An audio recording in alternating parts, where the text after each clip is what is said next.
آدم علیہ السلام کے بعد 1000 سال تک توحید پر قائم رہنے کے بعد ان لوگوں میں بت پرستی اس طرح شروع ہوئی کہ ان برے لوگوں میں بعض نیک لوگ بھی تھے۔ یہ برے لوگ ان نیک لوگوں سے بہت محبت کرتے تھے اور ان سے تقرب حاصل کرتے تھے، ان کی شان میں بہت مبالغہ کرتے تھے، جیسا کہ آج کل بعض لوگ علماء اور صالحین کی مدح سرائی میں زمین و آسمان کے قلابے ملاتے ہیں۔ یہی چیز بعد میں شرک کا ذریعہ بنی۔ امام بخاری رحمت اللہ علیہ نے سورہ نوح آیت 23 میں اللہ کے فرمان وَقَالُوا لَا تَذَرُنَّ آلِهَتَكُمْ وَلَا تَذَرُنَّ وَدًّا وَلَا سُوَاعًا وَلَا يَغُوثَ وَيَعُوقَ وَنَسْرًا، اور انہوں نے کہا کہ ہرگز اپنے معبودوں کو نہ چھوڑنا اور نہ ود اور سوا اور یغوث اور یعوق اور نصر کو چھوڑنا کی تفسیر کرتے ہوئے ابن عباس رضی اللہ عنہما سے روایت کی ہے۔ وہ فرماتے ہیں کہ یہ نوح علیہ السلام کی قوم کے بعض نیک آدمیوں کے نام ہیں۔ جب وہ فوت ہو گئے تو شیطان نے ان کی قوم کے دل میں یہ بات ڈال دی کہ جہاں وہ حضرات بیٹھا کرتے تھے وہاں ان کے بت بنا کر رکھ دو اور ان کو وہی نام دو جو ان بزرگوں کے تھے۔ انہوں نے ایسا ہی کیا اور پتھر کے بت بنا کر ان کے نام ان بزرگوں والے رکھ دیے۔ اس وقت تو بتوں کی پوجا نہ ہوئی، لیکن جب یہ لوگ فوت ہو گئے اور علم مٹ گیا تب ان کی پوجا ہونے لگی۔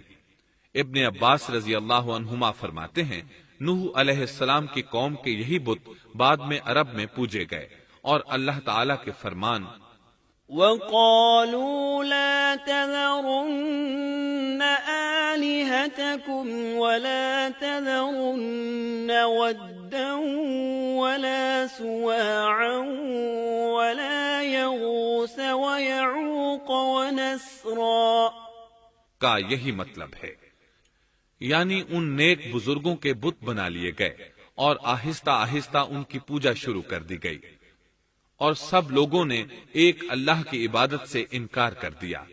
نوح علیہ السلام اکیلے اس دنیا میں موحد اور توحید پرست باقی رہ گئے۔ نوح علیہ السلام کا نسب کچھ یوں ہے: نوح بن لامک بن متو شلح بن ادریس۔ اس طرح ادریس علیہ السلام ان کے پردادا ہوئے۔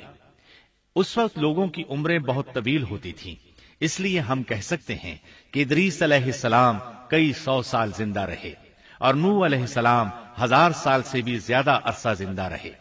عمریں لمبی ہونے کی وجہ سے ادریس علیہ السلام اور نوح علیہ السلام کے درمیان کافی مدت بنتی ہے، اور اسی مدت کے دوران کفر و شرک نے زور پکڑا اور بتوں کی عبادت شروع ہو گئی۔ تب اللہ تعالیٰ نے نوح علیہ السلام کو زمین میں مبعوث فرمایا۔ ابن عباس رضی اللہ عنہما سے روایت ہے کہ نبی صلی اللہ علیہ وسلم نے فرمایا آدم علیہ السلام اور نوح علیہ السلام کے درمیان 10 قرن تھے۔ ایک قرن 100 سال کا ہوتا ہے۔ آدم علیہ السلام کے 1000 سال بعد تک لوگ توحید پر قائم رہے، پھر آہستہ آہستہ شیطان نے انہیں شرک کے راستے پر ڈال دیا۔ شرک عام ہو گیا، ایک اللہ کی عبادت بالکل ختم ہو کر رہ گئی۔ تب اللہ نے نوح علیہ السلام کو مبعوث فرمایا۔ انہوں نے اللہ کی طرف دعوت دی، انہوں نے بہت مشقت اٹھائی، جیسا کہ سورہ نوح میں اللہ فرماتے ہیں بسم اللہ الرحمن الرحیم انا ارسلنا نوحا الى قومه ان انذر قومك من قبل ان يأتيهم عذاب أليم قال يا قوم إني لكم نذير مبين أن اعبدوا الله واتقوه وأطيعون يغفر لكم من ذنوبكم ويؤخركم إلى أجل مسمى إن أجل الله إذا جاء لا يؤخر لو كنتم تعلمون۔ اللہ تعالیٰ بخشش اور رحم کرنے والے کے نام سے شروع کرتا ہوں۔ یقیناً ہم نے نوح کو ان کی قوم کی طرف بھیجا کہ اپنی قوم کو ڈراؤ اور خبردار کر دو اس سے پہلے کہ ان کے پاس دردناک عذاب آ جائے۔ نوح نے کہا، اے میری قوم، میں تمہیں صاف صاف ڈرانے والا ہوں کہ تم اللہ کی عبادت کرو اور اس سے ڈرا کرو اور میرا کہنا مانو، تو وہ تمہارے گناہ بخش دے گا اور تمہیں ایک وقت مقررہ تک چھوڑ دے گا۔ یقیناً اللہ کا وعدہ جب آ جاتا ہے تو موقوف نہیں ہوتا، کاش تمہیں سمجھ ہوتی۔ نوح علیہ السلام تبلیغ کے سلسلے میں سخت محنت کرتے، دن رات لوگوں کے گھروں اور ان کے اجتماعات میں جا جا کر انہیں دعوت دیتے۔ آپ انہیں اعلانیہ اور پوشیدہ طور پر دعوت دیتے، یہاں تک کہ دعوت دیتے دیتے انہیں 950 سال گزر گئے، لیکن سوائے چند لوگوں کے کوئی ایمان نہ لایا۔ تب انہوں نے اللہ سے دعا کی، اے میرے اللہ، میں نے اپنی قوم کو دن رات تیری طرف بلایا، لیکن میرے بلانے سے یہ اور زیادہ بھاگنے لگے۔ انہوں نے اپنے کانوں میں انگلیاں ٹھونس لیں، اپنے اوپر کپڑے اوڑھ لیے اور کہنے لگے، ہم تیری شکل دیکھنا نہیں چاہتے۔ میرے اللہ، یہ لوگ تیری باتیں سننا پسند نہیں کرتے۔ میں نے پھر بھی ان سے کہا، اپنے مالک سے بخشش طلب کرو، وہ بڑا بخشنے والا ہے۔ اس وقت نوح علیہ السلام کی قوم میں ایک بادشاہ تھا، وہ بہت مغرور تھا۔ وہ قوم سے کہنے لگا، نوح کی باتوں پر کان نہ دھرنا اور نہ اس سے بحث کرنا، یہ جو کرتا ہے اسے کرنے دو، تم اپنے بتوں کی پوجا پر ڈٹے رہو۔ چنانچہ لوگوں نے نوح علیہ السلام کی باتوں کی طرف سے کان بند کر لیے، اپنے بادشاہ کی بات پر عمل کرنے لگے۔ تب نوح علیہ السلام نے اللہ سے فریاد کی، اے پروردگار، یہ میرا کہنا نہیں مانتے، ان لوگوں کی سنتے ہیں جن کی اولاد اور مال نے انہیں فائدہ تو نہ دیا، الٹا نقصان پہنچایا، اور انہوں نے میرے ساتھ بڑا داؤ کیا، یعنی دوسروں کو میرے درپے کر دیا، خود بھی مجھے ستانے میں کوئی کسر نہ چھوڑی، اور آپس میں ایک دوسرے سے کہنے لگے، اپنے دیوتاؤں کو نہ چھوڑنا، نہ ود اور نہ سوا اور نہ یغوث اور نہ یعوق اور نہ نصر کو چھوڑنا۔ ان لوگوں نے بہت سے لوگوں کو گمراہ کر ڈالا، اور پروردگار تو ایسا کر کہ یہ ظالم اور زیادہ گمراہ ہو۔ اس طرح نوح علیہ السلام نے 950 سال دن رات لوگوں کو اللہ کی طرف بلایا، لیکن اتنے طویل عرصہ میں صرف 80 کے قریب لوگ مسلمان ہوئے، اور ان ایمانداروں کی اکثریت فقراء، مساکین، ناتواں اور غلام قسم کے لوگوں پر مشتمل تھی، جن کی معاشرے میں کوئی حیثیت نہیں ہوتی۔ مشکل سے 10 ایماندار ایسے ہوں گے جو شرف و جاہ کے مالک ہوں گے۔ چنانچہ نوح علیہ السلام کے مغرور سرداروں نے جب اس صورتحال کو دیکھا تو اکٹھے ہو کر نوح علیہ السلام کے پاس آئے اور کہنے لگے، اے نوح، ہم چاہتے ہیں تیری باتیں سنیں اور لوگوں کو بھی تیری باتیں سننے کی ترغیب دیں اور سب تجھ پر ایمان لے آئیں، لیکن اس سے پہلے ہماری ایک شرط ہے، یہ کہ آپ کے حلقے میں جو یہ ذلیل اور حقیر لوگ آ گئے ہیں انہیں دھکے دے کر اپنے پاس سے نکال دے، اس لیے کہ ہم اپنی قوم کے سردار، چودھری اور مقام و مرتبے والے لوگ ہیں، اس لیے ہم ان فقیر لوگوں کے پاس نہیں بیٹھ سکتے۔ اگر آپ انہیں نکال دیتے ہیں تو ہم ایمان لے آئیں گے۔ اللہ تعالیٰ نے نوح علیہ السلام کی قوم کے ان سرداروں کی تردید سورہ ہود آیات 27 تا 31 میں کی ہے۔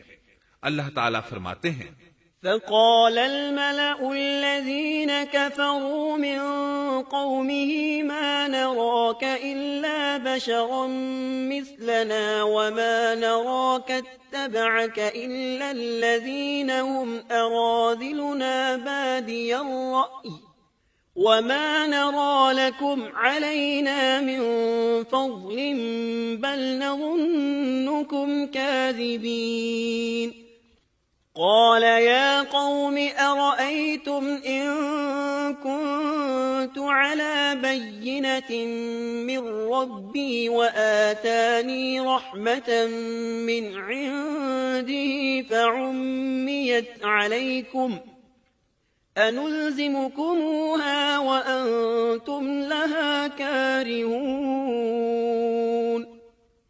کافر سردار نوح سے کہنے لگے، ہم تو یہی دیکھتے ہیں کہ تو ہماری طرح ایک آدمی ہے، اور یہ بھی دیکھتے ہیں کہ صرف ان لوگوں نے تیری پیروی کی ہے جو ہم میں رذیل ہیں، وہ بھی اوپر کی عقل سے، اور ہم تو تمہیں کسی بات میں اپنے سے زیادہ نہیں پاتے بلکہ تمہیں جھوٹا خیال کرتے ہیں۔ نوح نے کہا، اے سردارو، بتلاؤ تو صحیح، اگر میں اپنے رب کی طرف سے جو دلیل آئی ہے اس پر قائم ہوا اور اس نے اپنی مہربانی سے مجھے سرفراز کیا اور تم سے وہ چھپی رہی، تو کیا زبردستی میں اسے تمہارے سر منڈ دوں گا، حالانکہ تم اس سے بیزار ہو۔ وَيَا قَوْمِ لَا أَسْأَلُكُمْ عَلَيْهِ مَالًا إِنْ أَجْرِيَ إِلَّا عَلَى اللَّهِ وَمَا أَنَا بِطَارِدِ الَّذِينَ آمَنُوا إِنَّهُمْ مُلَاقُو رَبِّهِمْ وَلَكِنِّي أَرَاكُمْ قَوْمًا تَجْهَلُونَ وَيَا قَوْمِ مَنْ يَنصُرُنِي مِنَ اللَّهِ إِن طَرَدتُّهُمْ أَفَلَا تَذَكَّرُونَ وَلَا أَقُولُ لَكُمْ عِندِي خَزَائِنُ اللَّهِ وَلَا أَعْلَمُ الْغَيْبَ وَلَا أَقُولُ لَكُمْ إِنِّي مَلَكٌ وَلَا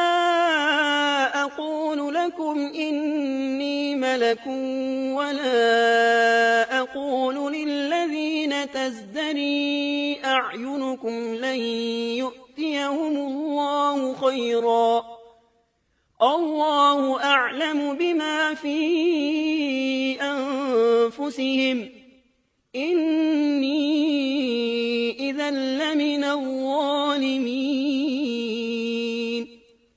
میری قوم والو، میں تم سے اس پر کوئی مال نہیں مانگتا، میرا ثواب تو صرف اللہ تعالیٰ کے ہاں ہے، نہ میں ایمانداروں کو اپنے پاس سے نکال سکتا ہوں، انہیں اپنے رب سے ملنا ہے، لیکن میں دیکھتا ہوں کہ تم لوگ جہالت کی بات کر رہے ہو۔ میری قوم کے لوگوں، اگر میں ان مومنوں کو اپنے پاس سے نکال دوں تو اللہ کے مقابلے میں میری مدد کون کر سکتا ہے؟ کیا تم کچھ بھی غور و فکر نہیں کرتے؟ میں تم سے یہ نہیں کہتا کہ میرے پاس اللہ کے خزانے ہیں اور میں غیب کا علم بھی نہیں رکھتا، نہ میں یہ کہتا ہوں کہ میں کوئی فرشتہ ہوں، نہ میرا یہ قول ہے کہ جن پر تمہاری نگاہیں ذلت سے پڑ رہی ہیں اللہ تعالیٰ انہیں کوئی نعمت دے گا ہی نہیں، ان کے دل میں جو ہے اللہ اسے بخوبی جانتا ہے، اگر میں ایسی بات کہوں تو یقیناً میرا شمار ظالموں میں سے ہوگا۔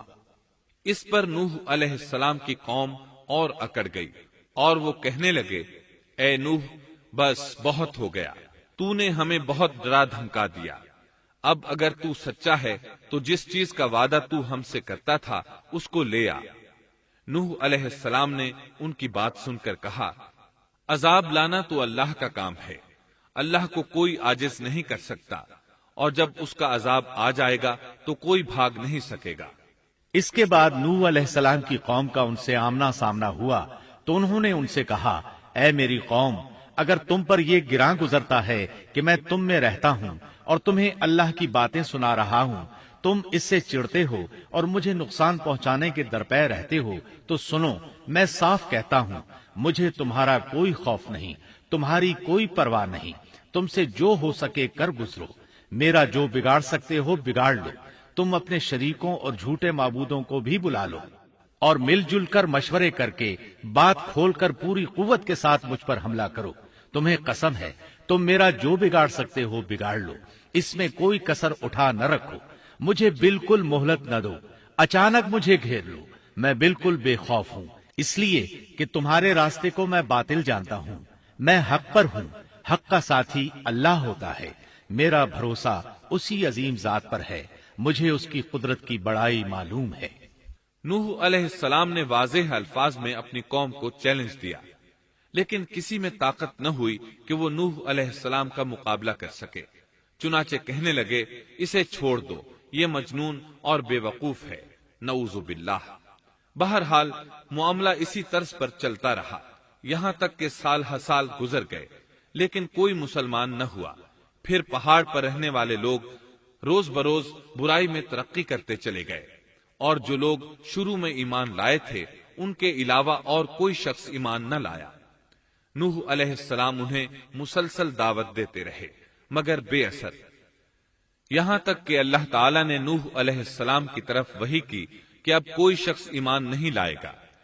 اللہ تعالیٰ سورہ ہود میں فرماتے ہیں، وَأُوحِيَ إِلَى نُوحٍ أَنَّهُ لَن يُؤْمِنَ مِن قَوْمِكَ إِلَّا مَن قَدْ آمَنَ فَلَا تَبْتَئِسْ بِمَا كَانُوا يَفْعَلُونَ۔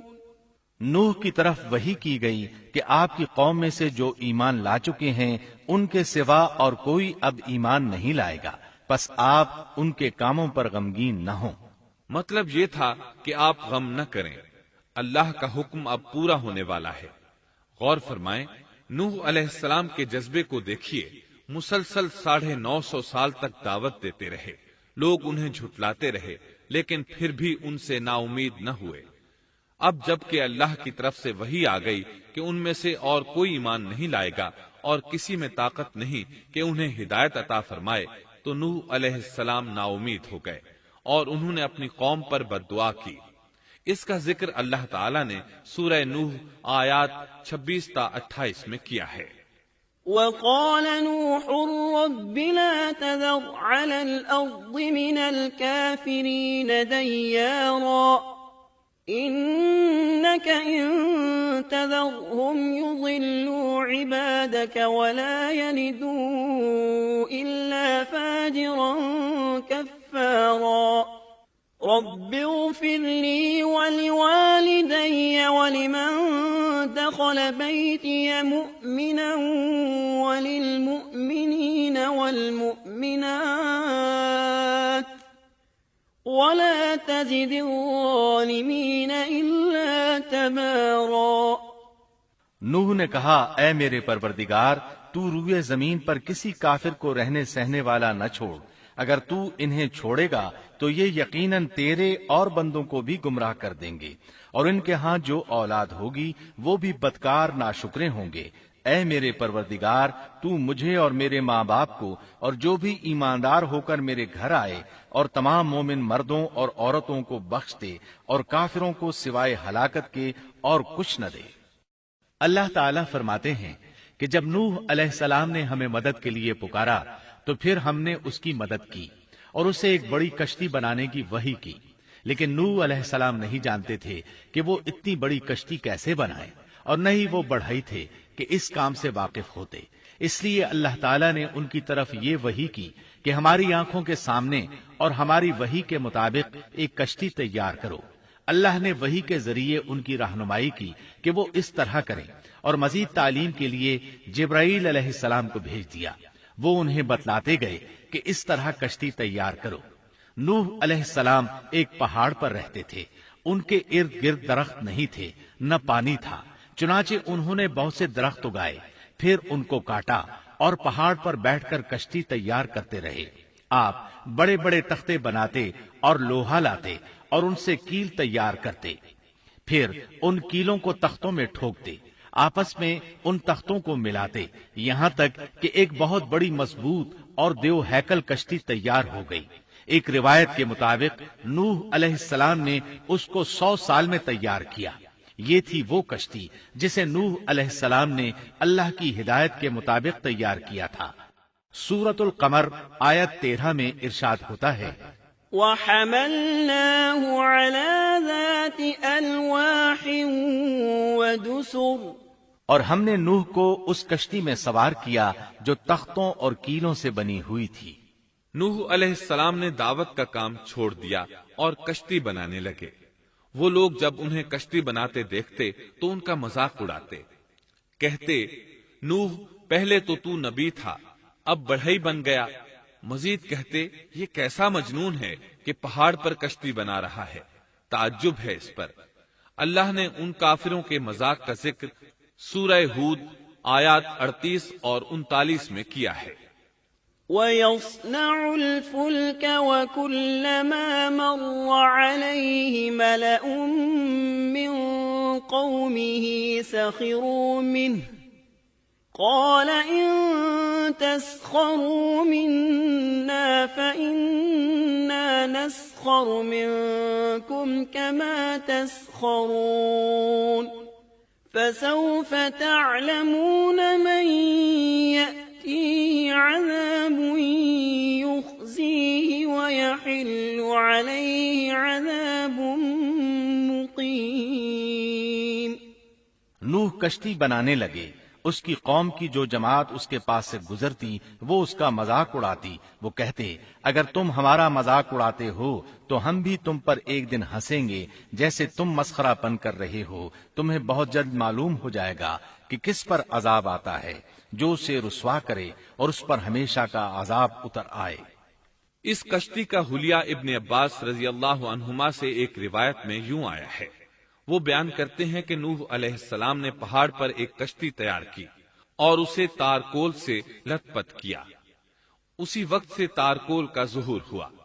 اس کشتی کا طول 300 گز، اونچائی 30 گز اور عرض 50 گز تھا۔ ایک اندازے کے مطابق اس کا طول 1 کلومیٹر سے زیادہ تھا اور اس کی بلندی اور گہرائی کے بارے میں کہا گیا ہے کہ 30 ہاتھ تھی، اور یہ کشتی عام کشتیوں کی طرح اوپر سے کھلی ہوئی نہیں تھی، بلکہ جس طرح اس کو نیچے سے بند کیا گیا تھا اسی طرح اوپر سے بھی بند کیا گیا تھا، تاکہ اوپر سے جو بارش برسے وہ انہیں نقصان نہ دے، اور جس طرح نیچے والے غرق ہونے سے محفوظ رہیں اسی طرح اوپر والے بھی محفوظ رہیں۔ گویا وہ ایک گیند کی مانند تھی۔ اس میں الگ الگ 3 درجے بنائے گئے تھے، ہر درجے میں ایک دروازہ تھا، اور یہ 3 دروازے اس طرح تھے کہ ہر دروازے کے اوپر ایک دروازہ تھا۔ یہ اس کشتی کا حلیہ تھا جس کے راوی ابن عباس رضی اللہ عنہما ہیں۔ یہ کشتی آج بھی موجود ہے۔ اللہ تعالیٰ نے اس کشتی کو بطور عبرت اور نشانی کے باقی رکھا ہے، جیسا کہ اللہ تعالیٰ فرماتے ہیں وَلَقَدْ تَرَكْنَاهَا آيَةً فَهَلْ مِن مُدَّكِرٍ، اور بے شک ہم نے اس واقعے کو نشانی بنا کر باقی رکھا، پس ہے کوئی نصیحت حاصل کرنے والا۔ اس صدی میں علماء کے ایک گروہ نے اس کشتی کو ترکی کے ایک پہاڑ پر پا لیا ہے۔ اب وہ 2 ٹکڑوں میں تقسیم ہو چکی ہے۔ اس کا حلیہ وہی تھا جو بیان ہوا۔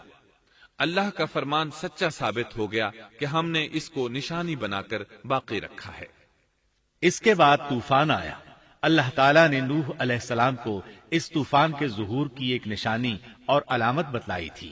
نوح علیہ السلام کے گھر میں ایک تنور تھا۔ اللہ نے فرمایا جب یہ تنور جوش مارنے لگے اور پانی اس سے ابلنے لگے تو سمجھ لینا اللہ کا وعدہ آ گیا۔ چنانچہ اس وقت مومنوں کو اور اپنے اہل و عیال کو اور زمین پر بسنے والے تمام جانوروں کا جوڑا جوڑا اس کشتی میں سوار کر لینا۔ تنور سے کیا مراد ہے، اس کے متعلق مفسرین میں اختلاف ہے۔ بعض کہتے ہیں کہ اس سے مراد ایک چشمہ ہے جو زمین سے نکلتا ہے، لیکن راجح روایات کے مطابق اس سے مراد معروف تنور ہے جس میں آگ جلا کر روٹیاں پکائی جاتی ہیں۔ یہ تنور نوح علیہ السلام کے گھر میں تھا اور اسی کو اللہ نے طوفان کے آنے کی علامت بتایا اور فرمایا کہ جب یہ پھوٹ پڑے اس وقت ہر چیز کا جوڑا جوڑا کشتی پر سوار کر لینا۔ اللہ تعالیٰ سورہ ہود آیت 40 میں فرماتے ہیں حَتَّى إِذَا جَاءَ أَمْرُنَا وَفَارَتِ النُّورُ قُلْ نَحْمِلْ فِيهَا مِن كُلٍّ زَوْجَيْنِ اثْنَيْنِ وَأَهْلَكَ إِلَّا مَن سَبَقَ عَلَيْهِ الْقَوْلُ وَمَا آمَنَ مَعَهُ إِلَّا قَلِيلٌ۔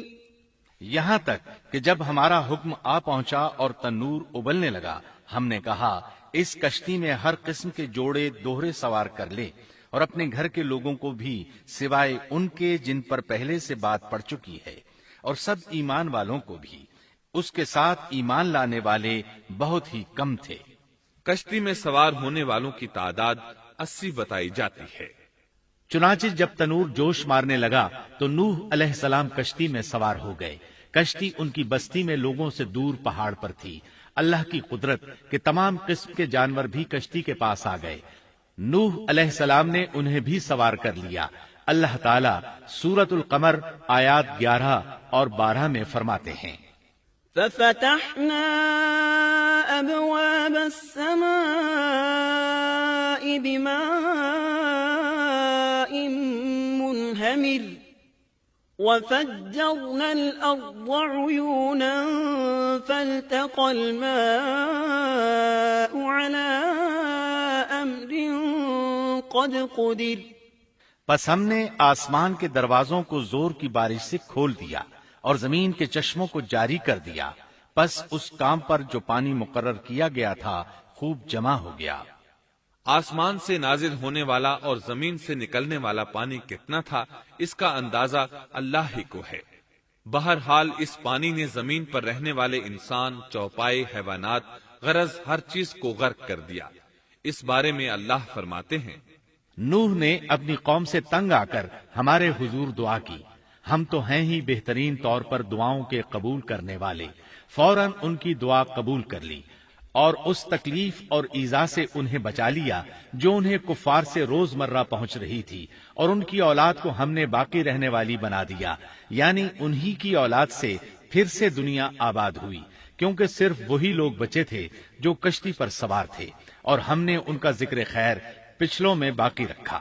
نوح علیہ السلام پر تمام جہانوں میں سلام ہو، ہم نیکی کرنے والوں کو اسی طرح بدلے دیتے ہیں، وہ ہمارے ایماندار بندوں میں سے تھا، پھر ہم نے باقی سب کو غرق کر دیا۔ اللہ مزید فرماتے ہیں، جب پانی میں طغیانی آ گئی تو اس وقت ہم نے تمہیں کشتی میں چڑھا لیا تاکہ اس کو تمہارے لیے نصیحت اور یادگار بنا دیں، تاکہ یاد رکھنے والے کان اس کو یاد رکھیں۔ یعنی پانی اتنا زیادہ ہو گیا کہ اس سے تمام شہر، بستیاں، انسان اور جانور غرق ہو گئے، یہاں تک کہ پانی بلند پہاڑوں سے بھی اونچا ہو گیا، اور اتنے بلند پانی پر یہ کشتی نوح علیہ السلام اور ان کے ساتھیوں کو اپنے دامن میں سمیٹے اللہ کے حکم سے اور اس کی حفاظت میں پہاڑ کی طرح رواں دواں تھی، ورنہ اتنے طوفانی پانی میں کشتی کی حیثیت ہی کیا ہوتی ہے۔ نوح علیہ السلام کشتی میں سوار ہوئے اور انہوں نے اپنے ساتھیوں کو حکم دیا کہ وہ یہ دعا پڑھیں، بسم اللہ مجریہا ومرساہا ان ربی لغفور رحیم۔ اللہ ہی کے نام سے اس کشتی کا چلنا اور ٹھہرنا ہے، یقیناً میرا پالنے والا بڑی بخشش اور رحم والا ہے۔ یہی اللہ کا حکم آپ کو تھا کہ جب تم اور تمہارے ساتھی ٹھیک طرح بیٹھ جاؤ تو کہنا، الحمد للہ الذی نجانا من القوم الظالمین وقل رب انزلنی منزلا مبارکا وانت خیر المنزلین۔ سب تعریف اللہ ہی کے لیے ہے جس نے ہمیں ظالم لوگوں سے نجات عطا فرمائی، اور کہنا کہ اے میرے رب مجھے بابرکت اتارنا اور تو ہی بہتر اتارنے والا ہے۔ اللہ تعالیٰ نوح علیہ السلام کو نصیحت کر رہے ہیں کہ اللہ آپ کو اور آپ کے اہل کو نجات عطا فرمائیں گے۔ کشتی میں نوح علیہ السلام کے کافر بیٹے کے علاوہ تمام گھر والے سوار تھے۔ آپ کے کافر بیٹے کا نام کنعان تھا، وہ ایک طرف کھڑا تھا۔ نوح علیہ السلام نے اسے پکارا، میرے بیٹے اس کشتی میں آ جا اور کافروں کا ساتھی نہ بن، لیکن اس بدبخت نے کہا، میں ابھی کسی پہاڑ کی چوٹی پر پناہ لے لوں گا جو مجھے اس پانی سے بچائے گی۔ نوح علیہ السلام نے کہا، آج اللہ کے حکم سے کوئی بچانے والا نہیں مگر وہی جس پر اللہ رحم کرے۔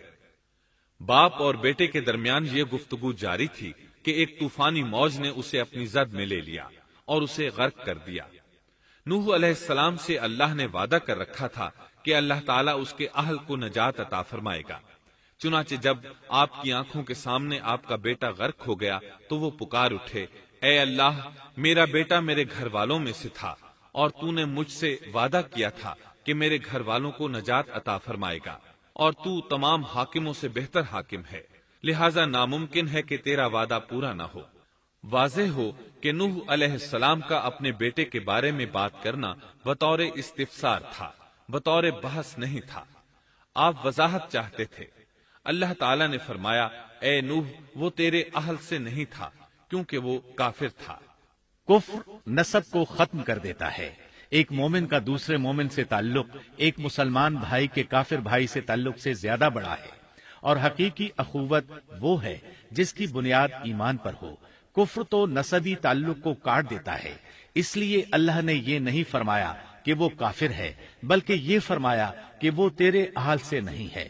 ہمارے لیے بھی یہی حکم ہے، کسی مومن کا کافر کے ساتھ رشتہ نہیں ہو سکتا۔ اس کے ساتھ اللہ نے نوح علیہ السلام کو نصیحت فرمائی کہ آپ ہرگز وہ چیز نہ مانگیں جس کا آپ کو مطلقاً علم ہی نہ ہو، اور ہم آپ کو نصیحت کرتے ہیں کہ جاہلوں میں اپنا شمار کرانے سے باز رہیں۔ جب نوح علیہ السلام یہ بات جان گئے کہ ان کا سوال واقعے کے مطابق نہیں تھا تو فوراً اس سے رجوع کر لیا اور اللہ تعالیٰ سے اس کی رحمت اور مغفرت کے طالب ہوئے۔ اس موقع پر انہوں نے دعا کی، قال رب إني أعوذ بك أن أسألك ما ليس لي به علم وإلا تغفر لي وترحمني أكن من الخاسرين۔ نوح علیہ السلام نے کہا، اے میرے پروردگار، میں تیری ہی پناہ چاہتا ہوں اس بات سے کہ تجھ سے وہ مانگوں جس کا مجھے علم ہی نہ ہو۔ اگر تو مجھے نہ بخشے گا اور تو مجھ پر رحم نہیں کرے گا تو میں خرابی والوں میں ہو جاؤں گا۔ یہ دعا انہوں نے مانگی۔ اپنے بیٹے کے متعلق سوال کے علاوہ نوح علیہ السلام نے اللہ تعالیٰ کی کوئی نافرمانی نہیں کی اور نہ اپنے نفس پر کسی نافرمانی کو شمار کیا۔ کشتی نوح علیہ السلام اور ان کے ساتھیوں کو لیے پانی کی موجوں پر بلند ہو رہی تھی، اور زمین پر موجود ہر چیز، انسان، حیوانات، چوپائے، پرندے غرق ہو چکے تھے۔ ان میں کوئی بھی باقی نہیں بچا تھا۔ اگر کوئی زندہ بچا تھا تو کشتی والے۔ ابن عباس رضی اللہ عنہما سے روایت ہے کہ نوح علیہ السلام اور ان کے ساتھی 6 ماہ کشتی میں رہے، اور بعض روایات میں یہ بھی ہے کہ وہ محرم کی 10 تاریخ کو کشتی سے نیچے اترے۔ آخر اللہ کے حکم سے طوفان رک گیا۔ اللہ نے زمین کو حکم دیا کہ وہ تمام پانی کو نگل جائے۔ زمین نے سارا پانی نگل لیا، زمین خشک ہو گئی۔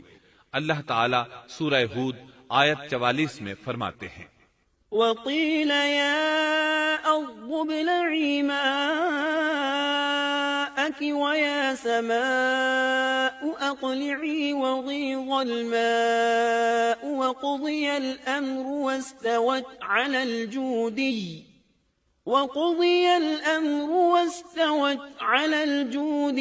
وقيل بعدا للقوم الظالمين۔ اور فرما دیا گیا کہ اے زمین اپنے پانی کو نگل جا، اور اے آسمان بس کر تھم جا۔ اسی وقت پانی سکھا دیا گیا اور کام پورا کر دیا گیا، اور کشتی جودی نامی پہاڑ پر جا ٹھہری، اور فرما دیا گیا کہ ظالم لوگ اللہ کی رحمت سے دور ہیں۔ کشتی جودی پہاڑ پر جا کر ٹھہر گئی۔ اب انہیں حکم ہوا کہ سلامتی کے ساتھ کشتی سے اتر آئے۔ آپ پر بھی برکت نازل ہوگی، اور ان قوموں پر بھی جو آئندہ آپ کی نسل سے پیدا ہوں گی، اور آپ کی نسل میں سے کچھ لوگ ایسے بھی ہوں گے جنہیں ہم فائدہ تو ضرور پہنچائیں گے، پھر انہیں ہماری طرف سے دردناک عذاب پہنچے گا۔ بہت سی روایات میں یہ بات مذکور ہے کہ نوح علیہ السلام ایک لمبی مدت یعنی 6 ماہ کشتی میں طوفان تھم جانے کا انتظار کرتے رہے۔ آپ نے طوفان کے حالات معلوم کرنے کے لیے ایک کبوتر بھیجا جو واپس آ گیا۔ اسے پاؤں رکھنے کو جگہ نہ ملی۔ اسے دوبارہ بھیجا گیا تو وہ پھر واپس آ گیا۔ چند دن بعد اسے پھر بھیجا گیا تو وہ اپنی چونچ میں زیتون کی ایک ٹہنی لیے ہوئے تھا۔ اس سے نوح علیہ السلام نے معلوم کر لیا کہ پانی زمین سے کچھ ہی اونچا رہ گیا ہے اور درخت وغیرہ اگ چکے ہیں۔ کچھ دن بعد اسے پھر بھیجا گیا۔ اس مرتبہ وہ واپس لوٹا تو اس کے پاؤں خاک آلود تھے۔ نوح علیہ السلام نے سمجھ لیا کہ طوفان رک گیا اور زمین خشک ہو چکی ہے۔ سیرت کی کتب میں یہ واقعہ موجود ہے۔ اسی کی بنیاد پر سیرت نگاروں کا کہنا ہے کہ کبوتر کا آنا سلامتی کی علامت تھا، اور اس کی چونچ میں زیتون کی ٹہنی نوح علیہ السلام کی بادشاہت کی طرف اشارہ تھا۔ اس طرح نوح علیہ السلام زمین پر اتر آئے۔ اس وقت اولاد آدم میں سے کوئی انسان سوائے ان لوگوں کے زندہ نہیں بچا تھا۔ جزیرہ عرب، فلسطین اور ان کے ارد گرد کا علاقہ غرق ہونے سے محفوظ رہا۔ ان کے علاوہ تمام زمین غرق ہوئی تھی۔ سب کے سب طوفان کی نذر ہو گئے۔ صرف نوح علیہ السلام سے اولاد پیدا ہوئی اور زمین میں ان کی اولاد کے علاوہ اور کسی کی نسل باقی نہ رہی۔ اسی وجہ سے نوح علیہ السلام کو آدم ثانی اور ابو البشر ثانی کہا جاتا ہے، کیونکہ تمام کے تمام بشر انہی کی طرف منسوب ہیں۔ سورۃ الصافات آیات 75 تا 77 میں اسی طرف اشارہ ہے۔ وَلَقَدْ نَادَانَا نُوحٌ فَلَنِعْمَ الْمُجِيبُونَ وَنَجَّيْنَاهُ وَأَهْلَهُ مِنَ الْكَرْبِ الْعَظِيمِ وَجَعَلْنَا ذُرِّيَّتَهُ هُمُ الْبَاقِينَ۔ اور ہمیں نوح نے پکارا تو دیکھ لو کہ ہم کیسے اچھے دعا قبول کرنے والے ہیں۔ ہم نے اسے اور اس کے فرمانبرداروں کو اس زبردست مصیبت سے بچا لیا۔ اس کی اولاد ہم نے باقی رہنے والی بنا دی۔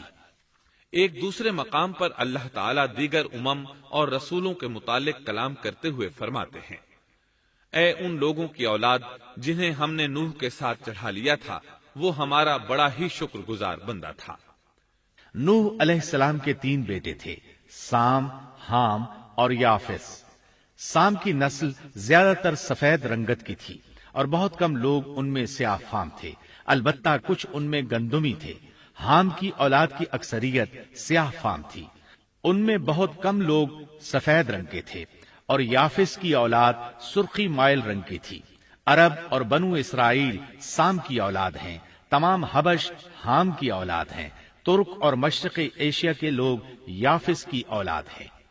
طوفان کے بعد نوح علیہ السلام اللہ کے بندوں میں 350 سال تک زندہ رہے، اور وہ اللہ کے قول عبدن شکورن کے مصداق تھے۔ پھر نوح علیہ السلام فوت ہو گئے۔